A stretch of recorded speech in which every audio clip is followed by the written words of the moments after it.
అప్పు తీసుకోకుండా ఆంధ్రప్రదేశ్లో తెలంగాణలోనే కాదు దేశంలోని ఏ రాష్ట్రానికి ఈవెన్ కేంద్ర ప్రభుత్వానికి కూడా పని జరగదని చాలాసార్లు మాట్లాడుకున్నాం.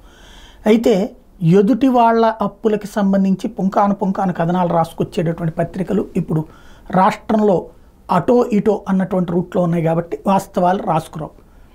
జగన్ ప్రభుత్వం ఇదిగో 1000 కోట్లు అప్పు చేసింది, ఇన్ని సంవత్సరాలు తాకట్టు పెట్టేసింది, అన్ని సంవత్సరాలు చేసుకొచ్చింది అన్నటువంటిది ఇంతవరకు ఈనాడు, ఆంధ్రజ్యోతి 4 ఛానళ్ళు రాసుకొచ్చి ఇప్పుడు ఆ పాత్ర సాక్షి తీసుకుంది. ఎందుకు ప్రభుత్వం అటుదిట అయ్యింది కదా.